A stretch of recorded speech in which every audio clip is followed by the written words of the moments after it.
BioWare. You may have heard of them. They made this one really popular game series, I think, like massively effective, but they've also made this other game with like these glowy sword things. People seem to like that one too. But I'm not here to talk about either one of those games. I'm here to talk about BioWare's newest game, Anthem.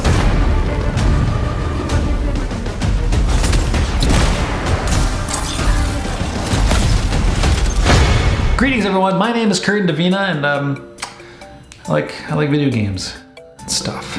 Now, I was able to spend some time with the VIP demo to Anthem, and for those of you who don't know, Anthem is a shared world, cooperative, multiplayer game. Right. You take the role of a character simply referred to as a freelancer. Hello, my name's Amal, and I'm your bartender. Freelancer. As a freelancer, you hop into these mech-like suits referred to as javelins, and then you go on these expeditions out into an unfinished world that is inhabited by these crazy weird alien creatures, as well as this opposing faction known as Dominion. In the demo, I began in this kind of Middle Eastern influenced city that had technology and sci-fi fantasy like stuff interlaced throughout it, but it wasn't too over the top. It felt grounded, it felt believable, kind of reminiscent of like Tatooine from like Star Wars, which, you know, would make sense given that BioWare has made a Star Wars game.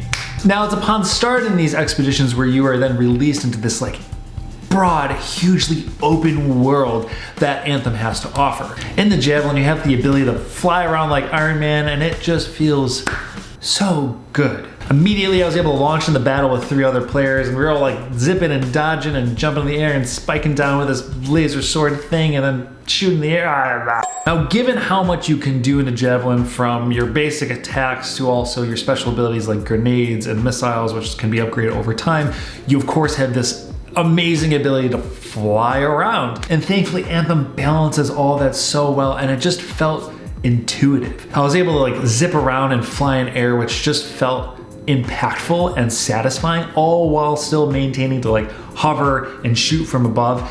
The action was super fast paced, but still feeling really tactile. Like nothing made me feel cooler than like being able to launch out of a gunfight, go and revive another player like while throwing down this like protective force field. From there we went down to this tunnel and swam underwater into this mine-like area where the enemies completely changed into more like these Starship Trooper like insect bug things, which all concluded with us fighting this giant enormous insect thing that was like crawling on the ceiling. It just was fun, and like the range of environments and enemies and play styles was like so well demonstrated right in that moment, just from that one expedition. Now, one of the things I found so fascinating about Anthem was the juxtaposition of this super fast-paced action, then kind of complemented with this slower world-building kind of area that you then lingered in between missions. And it's in this city where the world building really begins to happen and character development takes place. And that's the part of Anthem that felt very true to what BioWare is so well known for, which is something really personally appealing to me because I get so invested in narrative specifically, and sometimes my time